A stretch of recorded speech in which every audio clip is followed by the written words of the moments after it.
Welcome back to the Deep Dive.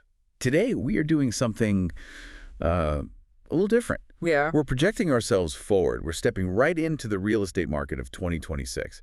And the reason we're doing this is that the actual mechanics of selling a home has just fundamentally changed. It really has. It's almost unrecognizable compared to just a few years ago. I think a lot of people still have this mental model of real estate from maybe 2020, 2021. You stick a sign in the yard, maybe hold an open house with some cookies. Right. And someone offers you way over asking price within an hour, and you move on with your life. Yeah, exactly. The field of dreams strategy. If you list it, they will come. But looking at the source material we have today, specifically this guide called Top 10 Things Sellers Must Do to Sell Their Home in 2026, that whole era is, well, it's over.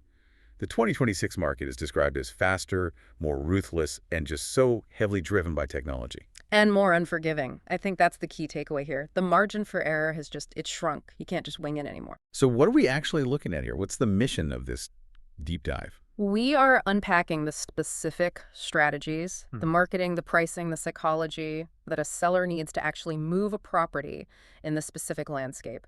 We're talking about a buyer who is hyper-informed, probably dealing with higher interest rates, and, using AI tools to judge your house before they ever even leave their couch. Okay, let's start with that buyer. Yeah. Because the guide makes a really big point about the 2026 context. Yeah. How does a buyer's journey even begin now?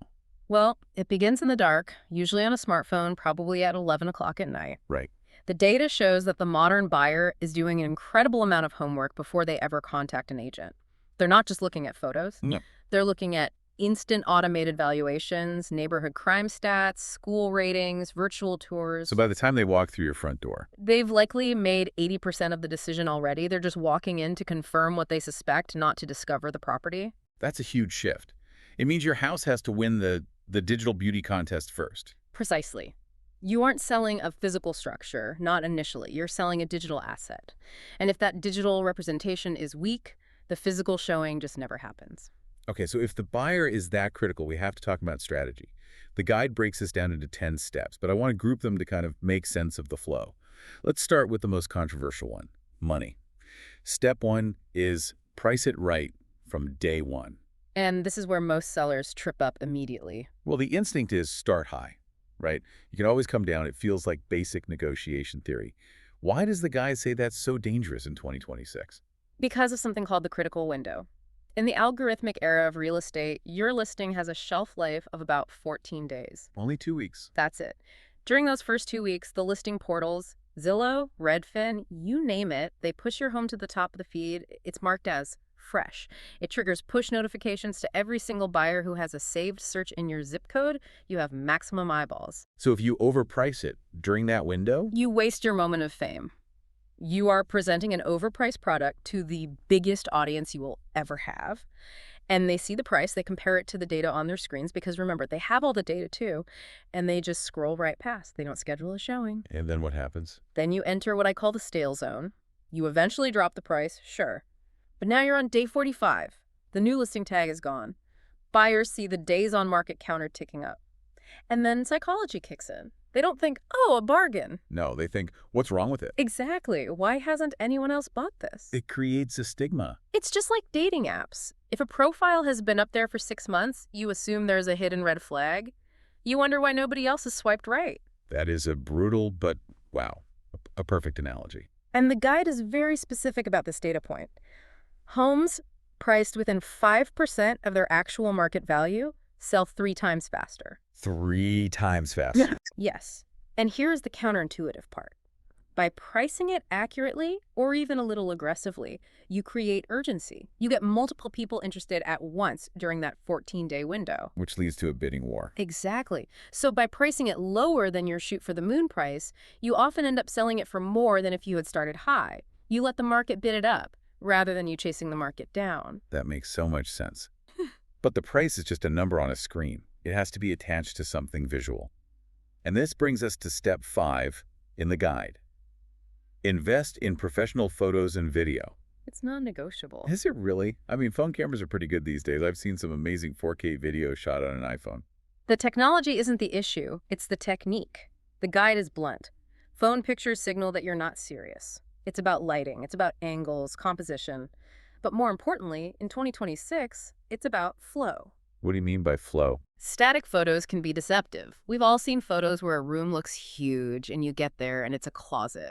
Buyers know this.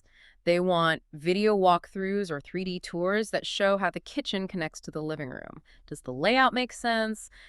Can I see myself walking from the bedroom to the coffee maker? The guide also mentioned drone shots. That feels a bit, I don't know, Hollywood, for just a standard suburban house. It used to be. Now it's context.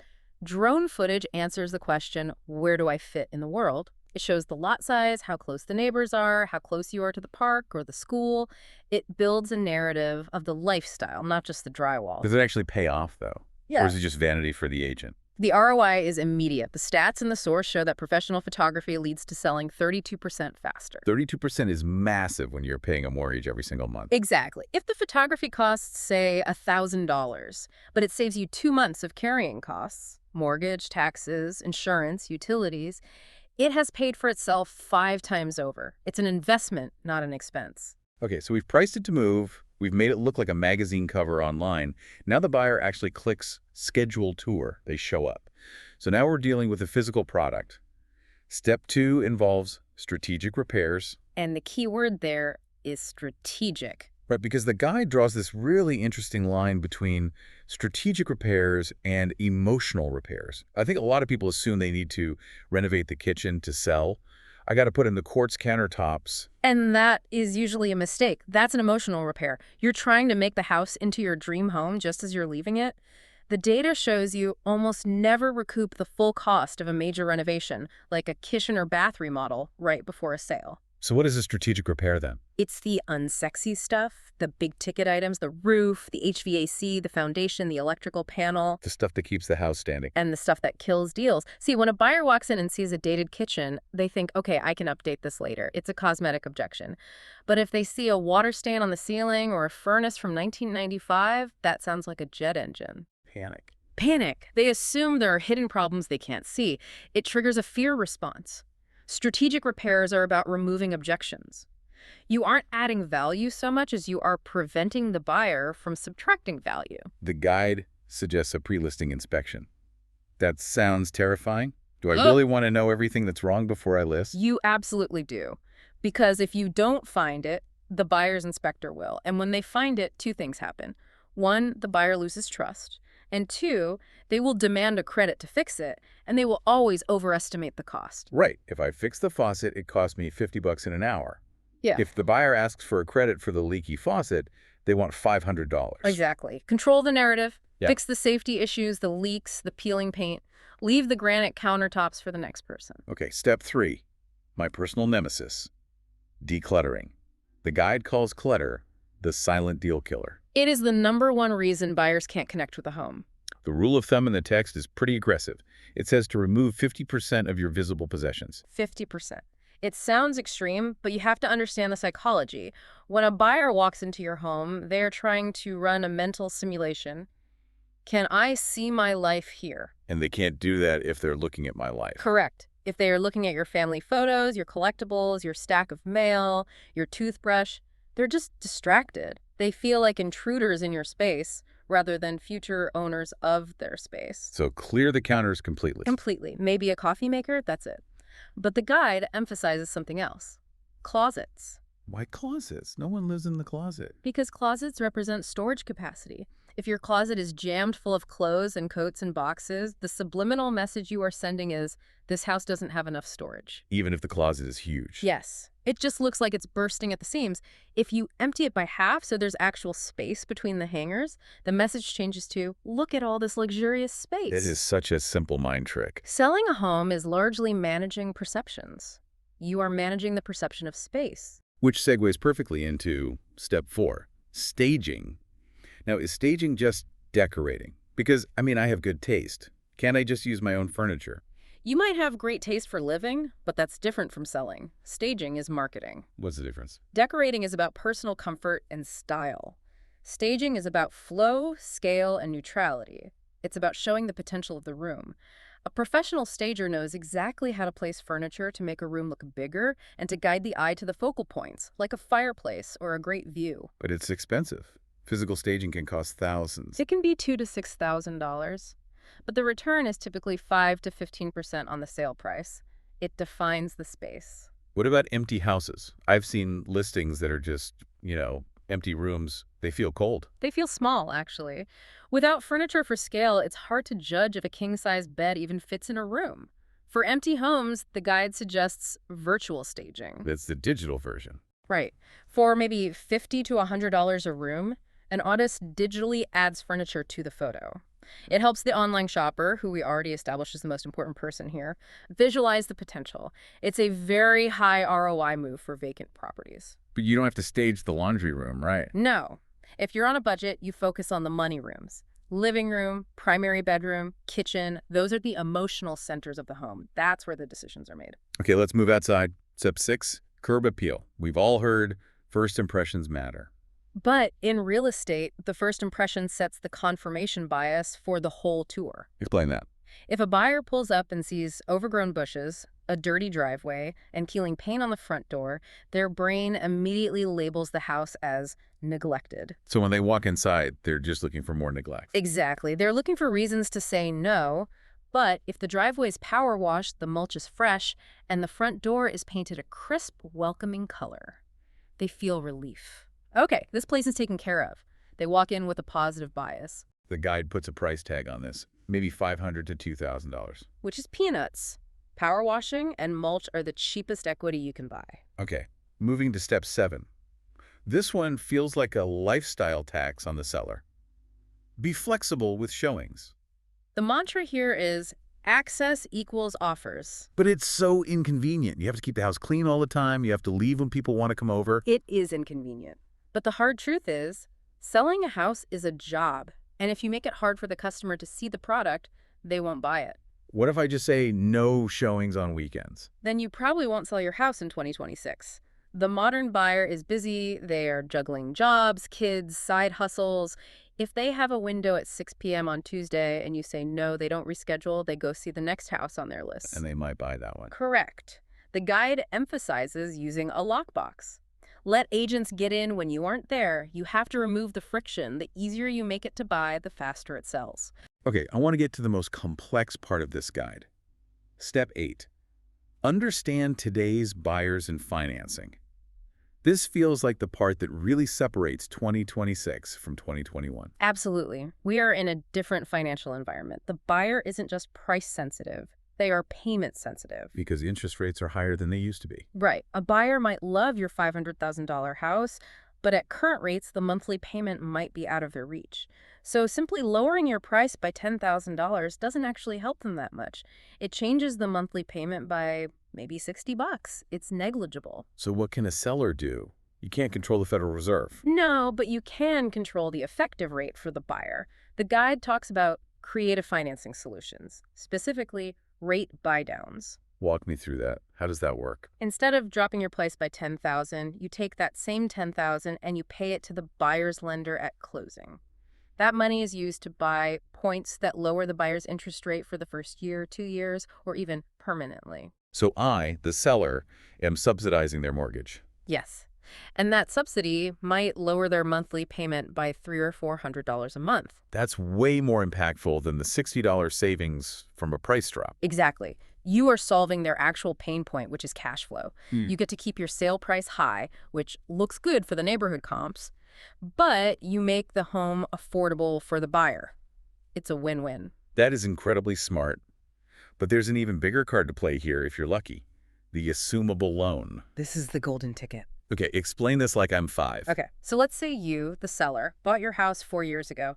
You likely have a mortgage with an interest rate of maybe 3 or 4%. Which is remarkably low compared to 2026 rates. Right. If you have an FHA or VA loan, that loan is often assumable, which means the buyer can literally take over your mortgage. They don't have to get a new loan at the current high market rate. They get to keep your 3% rate. Wait, so I'm not just selling the house, I'm selling the loan. You are selling a discount on money. In a high-rate environment, that mortgage is an asset. It could be worth Tens of thousands of dollars over the life of the loan. So if I have an assumable loan, I should be shouting that from the rooftops. Absolutely. It should be the first line in your listing description. Assume my 3.5% mortgage. That will drive more traffic than any granite countertop ever could.